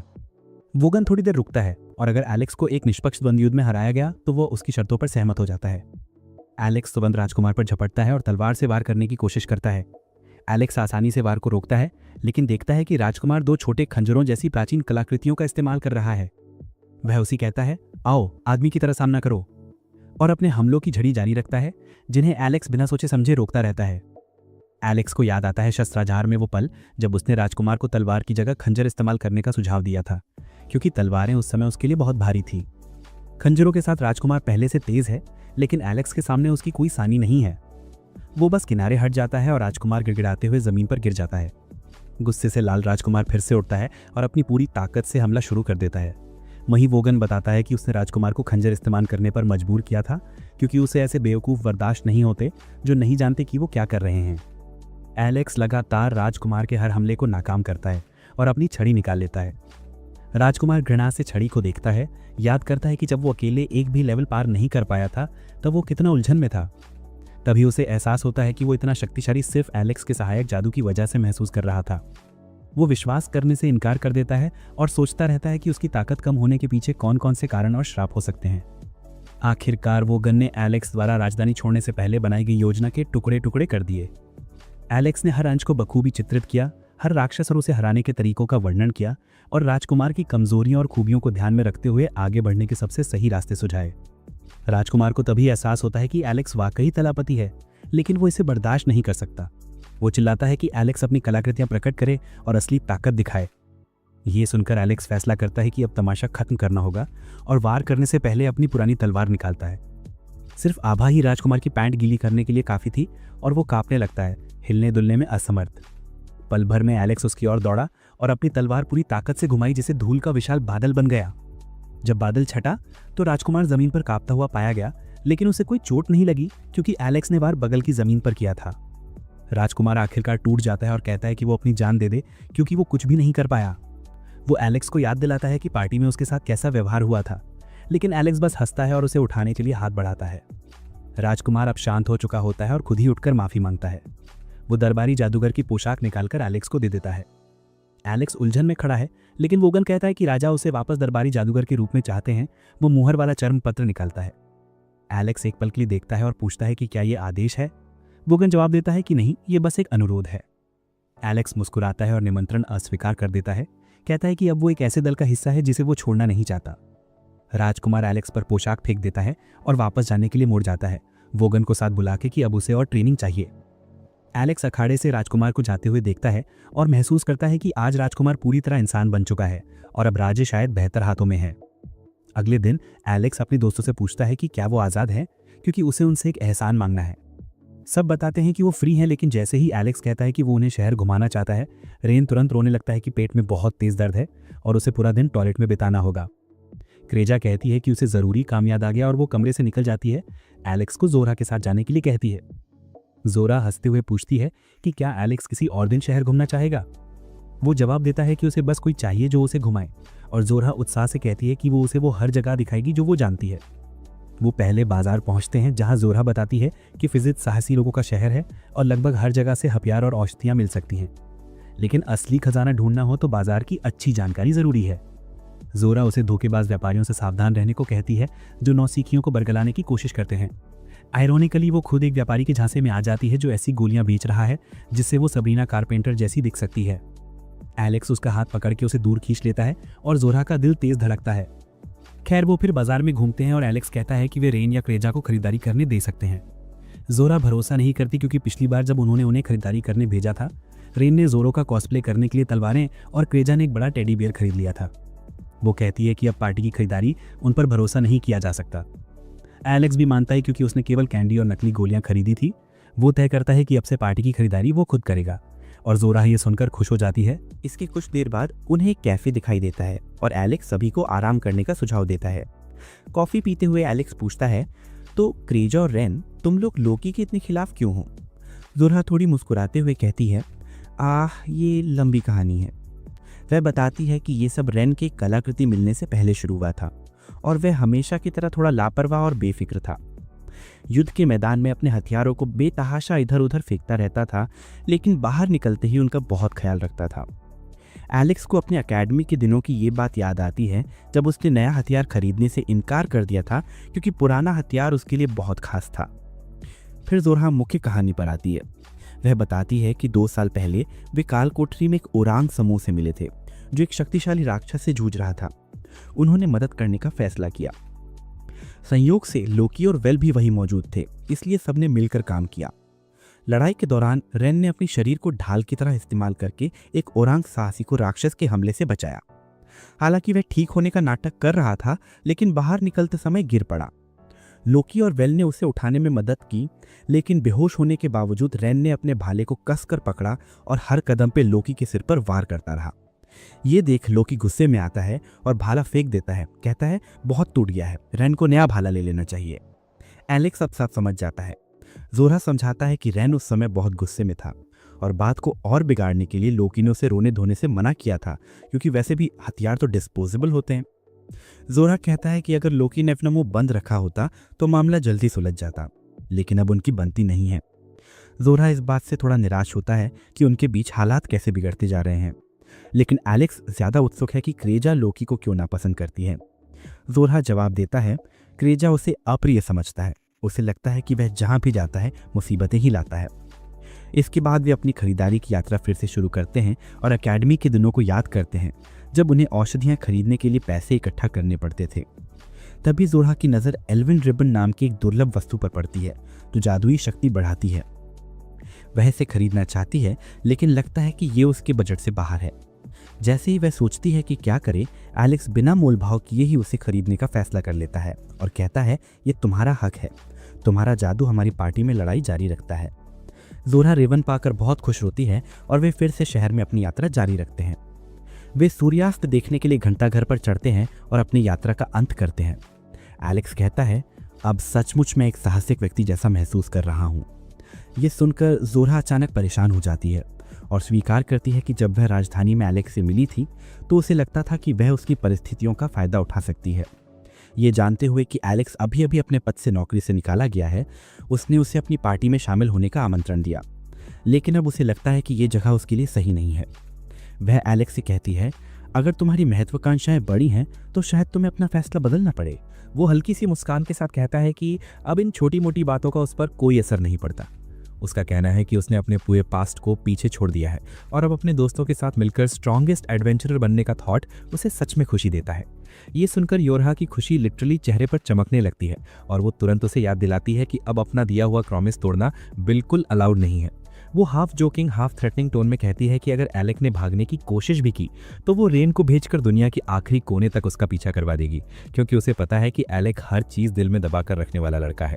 तभी एलेक अचानक सीरियस होकर बोलता है कि उसे एक कन्फेशन करना है और ये सुनते ही योरहा की एक्सपेक्टेशंस एकदम हाई हो जाती हैं। वो आंखें बंद करके थोड़ी सी उसकी तरफ झुक भी जाती है जैसे अब कोई रोमांटिक लाइन आने वाली हो, लेकिन अगले ही पल एलेक कहता है कि रेन से लगी हुई बेट हारने के बाद अब उसे सीक्रेट्स छुपाने की परमिशन नहीं बची। ये सुनकर योरहा का चेहरा तुरंत लाल हो जाता है। गुस्सा, शर्म और इरिटेशन एक साथ हिट करते हैं। वो उसके सामने अपनी एम्बैरेसमेंट दिखने से बचने के लिए जल्दी से मुंह दूसरी तरफ घुमा लेती है। अगली सुबह रेन एलेक का ब्लैंकेट एक झटके में खींचती है और उसे उठाकर डांटना शुरू कर देती है कि वो रात भर उन अजीब कॉम्प्लिकेटेड किताबों में अपना टाइम वेस्ट क्यों कर रहा है। एलेक धीरे से बोलता है कि वो बस कुछ समझने की कोशिश कर रहा था, लेकिन रेन कहती है कि उसे इतना दिमाग लगाने की जरूरत ही नहीं, बस अपनी रूटीन फॉलो करो और आगे बढ़ो। फिर वो ऑर्डर देती है कि जल्दी तैयार हो जाओ क्योंकि एडवेंचरर्स अपनी मॉर्निंग सनराइज से पहले शुरू करते हैं। एलेक जैसे ही तैयार होता है वो एक्साइटमेंट के साथ कहता है कि चलो आज भी रूटीन वैसे ही करते हैं। उनकी मॉर्निंग रूटीन का सबसे डेंजरस हिस्सा होता है वुडन स्वॉर्ड्स के साथ एक फेक ड्यूअल। लड़कियां सुबह सुबह इन दोनों की ओवर एनर्जेटिक वाइब्स देखकर सिर पकड़ लेती है। एलेक बताता है कि पिछले 4 सालों में उसके पास लड़ने का ज्यादा मौका नहीं था, इसलिए अब उसे रेन और बाकी सभी को कैचअप करने के लिए डबल मेहनत करनी होगी। लेकिन आज तो ट्विस्ट ये होता है कि एलेक रेन को सरप्राइजिंगली आसानी से रोक लेता है और ड्यूअल वहीं खत्म हो जाता है जब एलेक की वुडन स्वॉर्ड 2 हिस्सों में टूट जाती है। एलेक थोड़ा हंसकर बोलता है कि आज तो उसे पूरा यकीन था कि वो जीत जाएगा, जबकि रेन मजाक में कहता है कि 100 साल में भी उसके खिलाफ जीतने का सपना मत देखना। रेन फिर से प्रॉपर वेपन्स के साथ रीमैच की चैलेंज देता है, लेकिन योरहा बीच में आकर दोनों को रोक देती है, इससे पहले कि ये 2 बच्चे सच में फिर से भिड़ जाएं। उसी समय लोकी एंट्री मारता है और कैजुअली पूछता है कि क्या उन्हें अपने मॉर्निंग ट्रेनिंग में एक एस रैंक एडवेंचरर की गाइडेंस चाहिए। सब उसे ऐसे इग्नोर कर देते हैं जैसे वो हवा हो, क्योंकि सच कहें तो कोई भी उसके इरिटेटिंग बिहेवियर से डील नहीं करना चाहता। लेकिन जैसे ही लोकी बोलता है कि उन्होंने ही तो इन लोगों को एस रैंक की रिकमेंडेशन दी थी, पूरा ग्रुप एक साथ उसकी तरफ पलट कर देखता है। योरहा सीधे उससे एस रैंक कार्ड दिखाने को कहती है।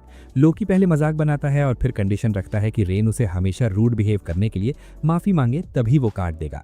रेन गुस्से में भड़कने ही वाली होती है कि तभी वैल और क्रिस्टा अंदर आ जाते हैं। क्रिस्टा आते ही लोकी के सिर पर हल्की सी चपत मारती है और बताती है कि वो दोनों गिल्ड मास्टर की तरफ से ऑफिशियल एस रैंक कार्ड देने आए हैं। वेल समझाता है कि उनकी रिकमेंडेशन के साथ गिल्ड मास्टर ने अप्रूवल दे दिया है और उनकी पार्टी लास्टिंग पीरियड अब ऑफिशियली एस रैंक बन चुकी है। ये सुनकर योरहा की एक्साइटमेंट लिटरली एक्सप्लोड कर जाती है। क्रिस्टा एलेक को बताती है कि एस रैंक पार्टी बनने का मतलब है कि अब वो आर्काना डंजन्स में ऑफिशियली एंट्री ले सकते हैं, जो नॉर्मल डंजन्स के 64th फ्लोर से भी ज्यादा रिस्क भरे होते हैं। ये सुनकर एलेक थोड़ा टेंस हो जाता है। वैल और क्रिस्टा उसे शांत करते हैं और कहते हैं कि अगर उसे किसी भी चीज में हेल्प लगे तो वो बस बताए, क्योंकि वो अभी भी एलेक का पूरा एहसान चुकता नहीं कर पाए। तभी सेलोकी फिर अपनी इरिटेटिंग टाइमिंग मारकर लड़कियों को लंच पर इनवाइट करता है। लड़कियां उसे साफ साफ मना कर देती हैं और फिर एलेक और रेन को बता देती हैं कि सेलोकी सबको लंच खिलाने की बात कर रहा था। भूखे एलेक और रेन तो उसी समय हाँ बोल देते हैं, लेकिन सेलोकी तुरंत अपनी ही बात से पीछे हट जाता है। पर आज एलेक और रेन का मुफ्त खाने का मूड फुल ऑन है। वो सेलोकी को प्रैक्टिकली घसीटते हुए रेस्टोरेंट तक ले जाते हैं। वहां पहुंचकर पूरा ग्रुप मजे से खाना शुरू कर देता है। एलेक कहता है कि अब वे सच में एक रियल एस रैंक पार्टी बन चुके हैं। रेन उसे वार्न करता है कि अगर उसने सेल्फ डाउट की एक भी लाइन निकाली तो वो यहीं सबके सामने उसकी पिटाई कर देगा। एलेक हंसते हुए बोलता है कि आज कोई नेगेटिविटी नहीं, बस सेलिब्रेशन। वो वेटर्स को इंस्ट्रक्ट करता है कि उनकी सबसे एक्सपेंसिव ड्रिंक्स लेकर आए और सेलोकी तो देखते ही डर जाता है। उनकी पार्टी देर रात तक चलती है और योरहा एक सिप स्ट्रॉन्ग ड्रिंक लेते ही बेहोश हो जाती है, क्योंकि वो इतनी हैवी अल्कोहल हैंडल ही नहीं कर पाती। एलेक कहता है कि एस रैंक प्रमोशन से योरहा बहुत खुश हुई होगी, लेकिन क्रेजाया साफ साफ बताती है कि योरहा सिर्फ इसी वजह से एक्साइटेड नहीं थी। वो कहती है कि योरहा इसलिए खुश थी क्योंकि एलेक ने राजा का साथ छोड़कर उन्हें चुना था। एलेक कहता है कि वो बातें अब बीते जमाने की है, लेकिन रेन बोलता है कि कुछ इश्यूज अभी भी क्लियर होने बाकी है। रेन इरिटेशन में बताता है कि पिछली बार जब प्रिंस उसे उठाकर ले जाने की कोशिश कर रहा था तब एलेक ने बिना कुछ बोले सब संभाल लिया था, और अगर वो वहां होता तो प्रिंस की हर हड्डी तोड़ देता। तभी गिल्ड की रिसेप्शनिस्ट भागते हुए आती है और क्रेजाया को अर्जेंटली बुलाती है क्योंकि बहुत सारे घायलों का इलाज करना है। क्रेजाया तुरंत वहां पहुंचती है और इंजर्ड एडवेंचरर्स का ट्रीटमेंट शुरू कर देती है। रिसेप्शनिस्ट बताती है कि आज अनयूजुअली ज्यादा लोग घायल हुए हैं। क्रेजाया पूछती है कि क्या ये लोग किसी मॉन्स्टर अटैक में जख्मी हुए हैं। वो बताती है कि नहीं, उन्हें मॉन्स्टर्स ने नहीं, इंसानों ने हमला किया है। ये सुनकर क्रेजाया शॉक में पड़ जाती है। फिर रिसेप्शनिस्ट उसे शैडो गिल्ड के बारे में बताती है, एक क्रिमिनल ग्रुप जो एडवेंचरर्स पर ही हमला करता है। क्रेजाया और ज्यादा चिंतित हो जाती है। गिल्ड मास्टर उसे एक कमरे में लेकर जाता है जहां एक बैडली इंजर्ड लड़की लेटी होती है। वो बताता है कि ये ओलिविया है, नेमलेस पार्टी की मेंबर, और शैडो गिल्ड ने उस पर हमला किया है। ये बोलकर गिल्ड मास्टर वहां का बाकी काम देखने निकल जाता है। क्रेजाया ओलिविया के शरीर पर बने डीप वुंड्स देखकर समझ जाती है कि हीलिंग बेहद लंबी चलेगी। जैसे ही वो ट्रीटमेंट शुरू करती है, ओलिविया उसका हाथ पकड़कर पूछती है कि वो कहाँ है। क्रेजाया बताती है कि वो गिल्ड मास्टर के ऑफिस में है और उस पर शैडो गिल्ड ने हमला किया था। ये सुनते ही ओलिविया गुस्से से भर जाती है और उस ट्रेटर को कोसने लगती है जिसने ये सब करवाया।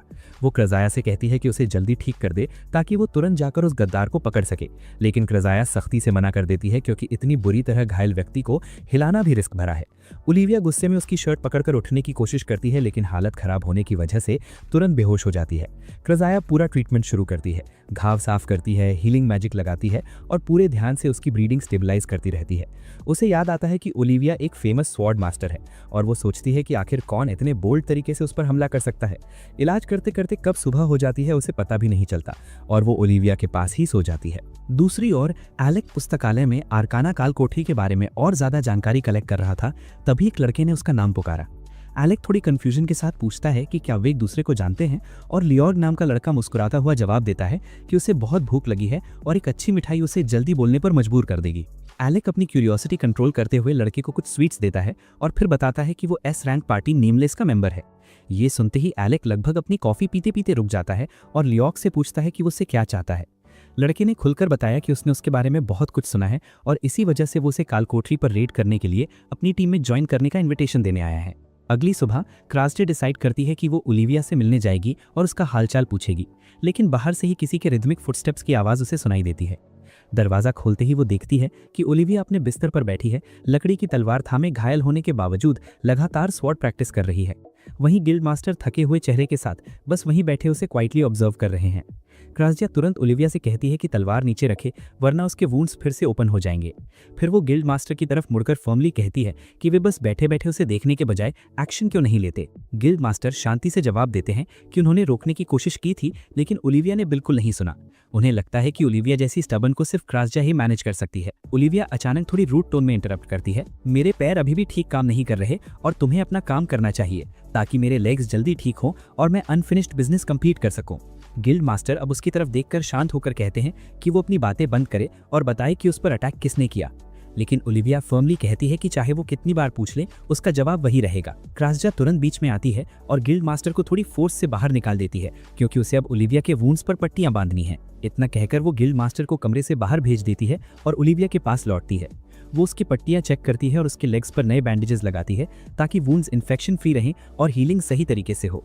ओलिविया उसकी तरफ देखती है और पूछती है कि क्या वो बाकी लोगों की तरह ये जानने में इंटरेस्टेड नहीं है कि उस पर हमला किसने किया, लेकिन क्रास्जिया को पिछली रात उसकी आंखों में दिखी बेचैनी याद आती है जब वो चिल्ला रही थी कि जिस पर उसने भरोसा किया था वही उसे बिट्रे कर गया।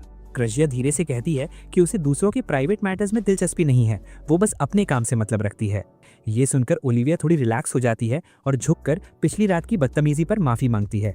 वो कहती है कि दर्द और हालात की वजह से वो मेंटली वीक हो गई थी और बिना वजह एटीट्यूड दिखाने लगी थी, जबकि क्रास्जिया ने उसकी जान बचाई थी। क्रास्जिया हल्के से मुस्कुराती है और ओलिविया के माथे पर एक सौम्य सा किस कर देती है। ओलिविया चौंक जाती है, दीवार से टिक जाती है और कहती है कि वो इस तरह की नहीं है, लेकिन क्रास्जिया समझाती है कि ये बस एक सूदिंग मैजिक टेक्निक है जिससे पेशेंट्स आराम महसूस करते हैं।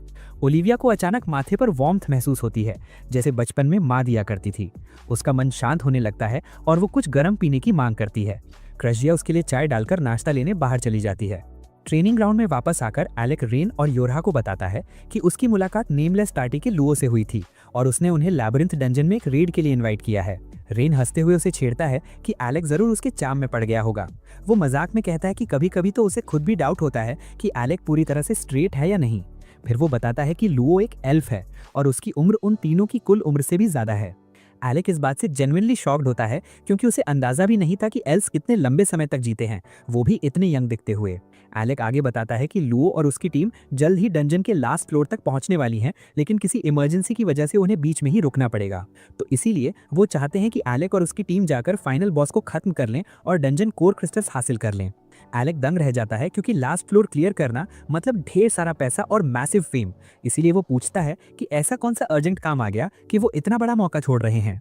लुओ बताता है कि शैडो गिल्ड ने ओलिविया पर हमला किया था और उनकी टीम इसे बिना बदला लिए छोड़ने वाली नहीं है। इतना कहकर वो एलेक को उस लास्ट क्लियर्ड फ्लोर का क्रिस्टल देता है गुडविल दिखाने के लिए। रेन उसे रोककर कहता है कि ये सब थोड़ा फिशी लग रहा है, उन्हें डायरेक्ट सेकंड लास्ट फ्लोर तक भेजना, क्रिस्टल दे देना, ऊपर से शैडो गिल्ड से भी निपटना, ये सब बहुत ज्यादा परफेक्ट लग रहा है। लेकिन योरहा की राय अलग है। वो कहता है कि लुओ थोड़ा एक्सेंट्रिक जरूर है, लेकिन वही अपनी टीम को परफेक्ट बैलेंस में रखता है और उनकी ट्रू पावर बाहर निकालता है। रेन और ज्यादा सोचने का मूड नहीं रखता और कहता है कि जैसा माहौल आएगा वो वैसे निपट लेंगे। अभी उन्हें पहले ओलिविया को लेकर डंजन जाना चाहिए क्योंकि क्रास्जिया ने उसका इलाज पूरा कर दिया होगा। जब वे हॉस्पिटल पहुंचते हैं तभी एक रिसेप्शनिस्ट घबराते हुए उनसे टकराती है और कहती है कि वो उन्हें ढूंढ ही रही थी क्योंकि क्रास्जिया के साथ कुछ गड़बड़ लग रही है। एलेक और बाकी लोग तुरंत अंदर जाते हैं और देखते हैं कि क्रजिया नशे की हालत में हॉलवे लड़खड़ा रही है। एलेक उसे गिरने से पहले पकड़ लेता है। क्रजिया बताती है कि ओलिविया ने उसे ड्रग कर दिया और वो बदला लेने के लिए अकेले ही डंजन भाग गई है। रेन भड़क जाते हैं और कहते हैं कि क्रजिया उस बदतमीज औरत के लिए बहुत ज्यादा सॉफ्ट थी, उसे कुछ दिनों तक दर्द में ही रहने देना चाहिए था। क्रजिया गुस्से से जवाब देती है कि ओलिविया घायल है और अभी अगर वो लड़ने गई तो शायद बच भी ना पाएगी। रेन को कोई फर्क नहीं पड़ता। उसके अनुसार ओलिविया एक एस रैंक एडवेंचरर है, उसे खुद की जिम्मेदारी खुद उठानी चाहिए, हर बार उसके पीछे भागने की जरूरत नहीं है। क्रजिया बहस बंद कर देती है और दृढ़ता से कहती है कि ओलिविया सिर्फ इसलिए डंजन भागी क्योंकि क्रजिया ने उसके पैरों का इलाज कर दिया था, इसलिए अब उसे बचाना उसकी रिस्पॉन्सिबिलिटी है। चाहे उसे अकेले ही क्यों ना जाना पड़े, वो उसे वापस लाएगी। जैसे ही एलेक ये बात कहता है, बाकी टीम तुरंत साफ कर देती है कि वो उसे अकेले अंदर नहीं जाने देंगे। पूरा ग्रुप तुरंत अपनी अपनी तैयारी करने लगता है। रेन हल्की मुस्कान के साथ कहता है कि वैसे भी उनका टारगेट इस बार फाइनल फ्लोर तक पहुंचना था, तो ये तो बस एक छोटा सा डिटूर ही हुआ। और यहीं से माहौल थोड़ा इंटेंस होने लगता है, क्योंकि कुछ ही देर बाद वो सब उस बड़े, अजीब और थोड़ा भारी लगने वाले एंट्रेंस तक पहुंच जाते हैं। योरहा एक गहरी सांस लेकर एलेक को बताती है कि ये डंजन पूरा टेलीपोर्ट ट्रैप से भरा पड़ा है, मतलब एक गलत कदम और इंसान पता नहीं कहाँ फेंक दिया जाता है। कई एडवेंचरर्स ऐसे ही भटक कर गायब हो जाते हैं और कभी वापस नहीं आते। तभी अचानक रेक्रोमा की बेल पुफ करके उनके सामने प्रकट हो जाती है और सब चौंक जाते हैं। वो सीधा एलेक की तरफ दौड़कर कहती है कि ऐसे डंजन में खो जाना सुपर रिस्की है, इसलिए एलेक को हर वक्त उसका हाथ पकड़कर चलना चाहिए। फिर थोड़ी शर्माते हुए कहती है कि लुओ ने ही उसे भेजा है, क्योंकि उसे पता चला कि ओलिविया अकेले अंदर घुस गई है। और ऑकवर्ड सी टोन वह जोड़ती है कि वो फिर से एलेक का thick and study staff magic में बड़े बड़े चैंट्स के साथ एक्शन करते देखना चाहती है। योरहा का धैर्य वहीं खत्म हो जाता है। वो बेल को पीछे हटाते हुए बोलती है कि उनकी पार्टी नेमलेस की तरह बिखरी हुई नहीं है, यहाँ टीम वर्क सबसे इंपॉर्टेंट है और डंजन क्लियर करने के लिए ये 4 लोग काफी हैं। एलेक थोड़ी कंफ्यूजन में देखता है तो योरहा बताती है कि नेमलेस भले ग्रुप लगे, लेकिन असल में सब अपनी अपनी स्पीड पर लड़ते हैं, जैसे सोलो रन हो। रेन हंसते हुए कहता है कि अगर लुओ अपनी मीठी मीठी बातें न करता तो वो लोग कभी स्क्वाड भी न बन पाते। बेल बताती है कि नेमलेस अंदर तो साथ जाता है, पर बाहर बिहेव ऐसे करता है जैसे एक दूसरे को बैरली जानते हो। रेन खैर ओलिविया को एरोगेंट कहकर चिढ़ाता है, लेकिन बेल तुरंत उसे रोक देती है। बेल के अनुसार ओलिविया बाहर से चाहे जितनी भी स्कैरी या रूड लगती हो, अंदर से वो बेहद सॉफ्ट हार्टेड इंसान है। बेल याद करती है वो दिन जब वो ओलिविया के पीछे पीछे घूमती थी, उसे ट्रेनिंग करते देखती रहती थी और उससे नॉन स्टॉप टिप्स मांगती थी, क्योंकि ओलिविया उस रीजन की सबसे स्ट्रॉन्ग स्पोर्ट्स वुमन थी। पर ओलिविया ने उसे कभी इग्नोर नहीं किया, हमेशा गाइड किया। ये सुनकर योरहा फिर बीच में कूदती है। वो बेल को एलेक से दूर करते हुए कहती है कि उसे गिल्ड मास्टर को रिपोर्ट देनी चाहिए कि उनकी पार्टी अंदर उतर चुकी है। बेल मासूमियत से मान भी जाती है, लेकिन जाते जाते एलेक को कहती है कि ओलिविया को सेफ वापस लाना। रेन भी एलेक को एक फ्रेंडशिप बैंड पकड़ा देता है। इसके बाद पूरा ग्रुप नए जोश के साथ अंदर बढ़ता है। जैसे ही वो एंट्री लेते हैं, क्राजा तेजी से टेलीपोर्टेशन सर्कल तैयार करने लगती है ताकि अपकमिंग ट्रैप्स को बाईपास किया जा सके। रेन फिर उसे चिढ़ाते हुए कहता है कि अभी कुछ समय पहले वो ओलिविया के लिए बच्चे की तरह रो रही थी और अब ऐसे बिहेव कर रही है जैसे कुछ हुआ ही नहीं। क्राजा इरिटेशन में उसे एक जोरदार किक मार देती है और उसी से एक और ट्रैप सर्कल एक्टिवेट हो जाता है। एलेक ओलिविया को बचाने के लिए हाथ बढ़ाता है, लेकिन खुद भी ट्रैप में खिंच जाता है।